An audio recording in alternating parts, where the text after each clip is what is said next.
Hello guys, good evening. देखिए भाई, अब तक तो सभी लोगों ने अपना आंसर की चेकिंग कर चुके होंगे, ठीक है। तो आंसर चेक करने के बाद दो चार क्वेश्चन में आप के प्रश्न पत्र में भी त्रुटियां रही होगी। तो अगर है तो मेरे भाई आप आज आपको हम सिखाएंगे कि कैसे आप ऑब्जेक्शन लगा सकते हैं, कैसे क्वेश्चन को चैलेंज कर सकते हैं, ठीक है। हम खुद का अपना प्रश्न पत्र लेते हैं और आपको सिखाते हैं, ठीक है। चलिए आइए स्क्रीन पर देखिए। चलिए भाई, स्क्रीन को खुल जाने दीजिए। स्क्रीन ओपन हो रहा है बगल में, ठीक है, हो गया। देखिए जैसे यहाँ पर क्वेश्चन नंबर 3 में हम देखते हैं, बोल रहा है कि दही बड़ा में कौन सा समास है। तो ऑप्शन है मध्य पदलोपी कर्मधारय द्वंद्व द्विगु तत्पुरुष। हिंदी बहुत खतरनाक होता है मेरे भाई, ध्यान दीजिएगा, ठीक है। और बोर्ड के द्वारा आंसर दिया गया है मध्य पदलोपी कर्मधार, जबकि आंसर इसका आंसर जो है तत्पुरुष होना चाहिए, जो हम दिए हैं, ठीक है। एक दो बुक में भी तत्पुरुष दिया था तो हम देखें, ठीक है। 100% हम भी नहीं बोल सकते हैं भाई। तो देखिए, तो क्वेश्चन नंबर मान लीजिए मेरे को 3 को चैलेंज करना है। क्या कि ऑप्शन गलत आप दिए हैं, ठीक है। मेरा आंसर को जो है आप गलत किए हैं, आपने खुद गलत आंसर दिया है, ठीक है। तो 3 को चैलेंज करना है।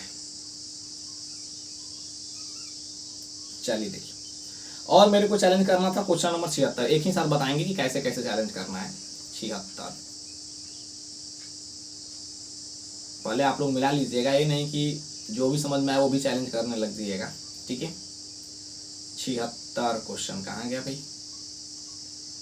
देखिए क्वेश्चन नंबर 76 बोल रहा है कि जनसंख्या की दृष्टि से विश्व में भारत का कौन सा स्थान है, ठीक है। तो आप लोगों को पता है कि इस समय 1 स्थान पाया गया भाई, फर्स्ट पैलेस पर आ गया है इंडिया पॉपुलेशन के मामले में।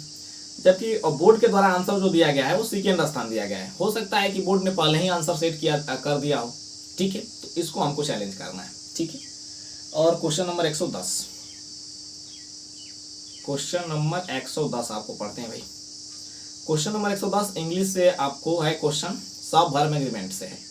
बोल रहा है कि ट्रूथ एंड होनेस्टी और डैश द बेस्ट पॉलिसी। अगर अलग अलग रहता है मेरे भाई तो इज यहाँ पर सही था, बोर्ड का आंसर सही था। लेकिन यहाँ पर 2 चीजें हैं, तो यहाँ पर ये सेंटेंस प्लूरल हो गया है, तो यहाँ पर प्लूरल वर्ब का यूज करना है, ठीक है। तो इसको चैलेंज करना है कि भाई मेरा आर आंसर आप लोगों ने कैसे गलत किया, ठीक है। तो आइए देखते हैं, आर को चैलेंज करना है जिसका आंसर है मेरे भाई ऑप्शन नंबर ए, यानी 110 में हमको ए करना है, ठीक है। और 76 में क्या करना है तो एक बार और देख लेते हैं, क्योंकि बार बार मौका नहीं मिलेगा देखने के लिए। 76 आपको बता देते हैं, उसी प्रोसेस से आप लोग भी चैलेंज कर सकते हैं। 76 में मेरे को देना है ऑप्शन फर्स्ट, यानी ए। चलिए देखिए,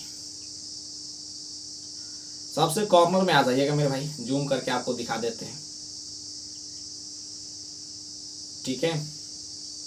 देखिए यहां पर दे रहा है क्रिएट चैलेंज, ठीक है। तो इस पर क्लिक कर दीजिए।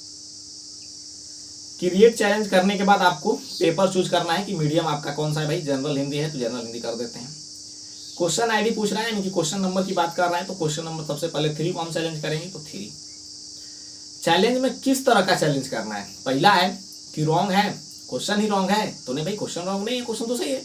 दूसरा है कि मोर देन 1 करेक्ट ऑप्शन है, यानी एक ही क्वेश्चन का मोर देन 1 करेक्ट आंसर है, जो कि एक ही क्वेश्चन का दे दिया गया है। या सेम ऑप्शन है रिपीट, यानी कि ए भी कुछ जो भी है, जो बी भी ऑप्शन वही है, सी भी वही है, ठीक है। यानी कि रिपीट कर दिया है, तो नहीं, वैसा बात नहीं है। तीसरा बोल रहा है कि all the option answer are wrong for the question, and तीसरा कह रहा है कि जो भी क्वेश्चन दिया गया है उसका आंसर ही रॉन्ग दिया गया है। आंसर रॉन्ग देने का मतलब है कि ऑप्शन में ही नहीं है, तो नहीं भाई वैसा बात तो नहीं है, ऑप्शन में तो है, ठीक है। तो हम लोग चलेंगे करेक्ट ऑप्शन की तरफ, ठीक है, सबसे 4th ऑप्शन। तो पूछ रहा है कि आप ही बता दीजिए कौन है। तो हमको बताना है कि 3 का आंसर क्या था मेरे भाई। तो यहाँ पर 3 का आंसर था 4, ठीक है, 4। तो 4 कर देते हैं, ठीक है। उसके बाद प्रोसीड पर क्लिक कर देते हैं, ठीक है। देखिए ए हो गया। और यहाँ पर पेमेंट करना है भाई, क्योंकि पेमेंट तो 50 रुपया लग रहा है, ठीक है। चलिए बिल्डेक्स ओपन हो गया है। हम लोग यूज करेंगे नेट बैंकिंग का, आप जो भी इसमें ऑप्शन दिया गया है उसका यूज कर सकते हैं, ठीक है। तो स्टेट बैंक का ऑप्शन ही नहीं दिया है मेरे भाई, ठीक है। तो कैसे होगा, ठीक है। देखिए क्रेडिट डेबिट कार्ड तो मेरे पास फिलहाल में नहीं है लेकिन जिस समय हम वीडियो बना रहे हैं उस समय नहीं है। ठीक है, स्टेट STA। देखिए भाई, ये तो गलत बात दे दिया ना, क्योंकि ये स्टेट बैंक ऑफ इंडिया का इसमें क्या है कि नेट बैंकिंग का सुविधा ही नहीं दिया है। ठीक है, तो हम पेमेंट करें तो करें कैसे? ठीक है, प्रोसीड करते हैं, देखते हैं भाई क्या होता है। एयरटेल बैंक से करके देखते हैं। एयरटेल बैंक का तो नेट बैंकिंग मेरे पास है नहीं। ठीक है, तो हम यूज कर रहे हैं मम्मी का।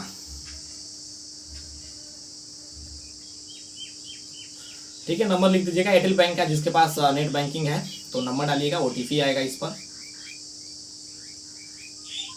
OTP है 480599 480599।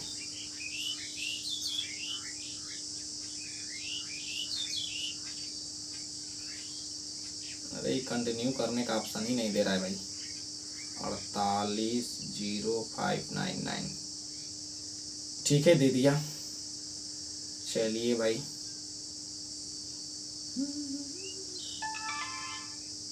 चलिए एक क्वेश्चन को चैलेंज किया जा चुका है मेरे भाई। ठीक है, चलिए आइए अदर देखते हैं। ठीक है, इसका स्क्रीनशॉट मेरे पास भी अभी रखना है।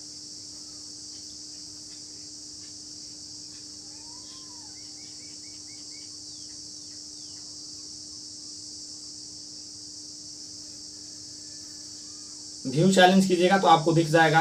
अदर क्वेश्चन को चैलेंज करना है तो देखिए क्रिएट चैलेंज पर फिर जाइएगा। क्वेश्चन नंबर कितना था? तो भाई क्वेश्चन नंबर था इसमें 76 था। ठीक है, क्वेश्चन नंबर जैसे किए हैं वैसे ही आप लोग भी कर लीजिएगा। ठीक है, देखिए नेट बैंकिंग होना चाहिए मेरे भाई, या डेबिट कार्ड क्रेडिट कार्ड से भी कर सकते हैं। क्वेश्चन नंबर 76 है। ठीक है, ऑप्शन क्या देना चाहिए भाई? ऑप्शन देना चाहिए ए।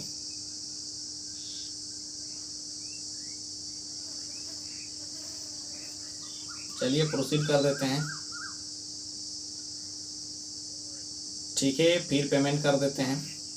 ठीक है, यही प्रोसेस है। इस प्रोसेस से जितना भी क्वेश्चन को आप चैलेंज करना चाहते हैं तो 50 रुपया और GST के थ्रू कुछ कट रहा है उस पर टैक्स, तो कुल मिलाकर 61 रुपया 62 रुपया के आसपास कट रहा है। उतना से लगाकर आप चैलेंज कर सकते हैं। ठीक है, यही बताना था आपको मेरे भाई।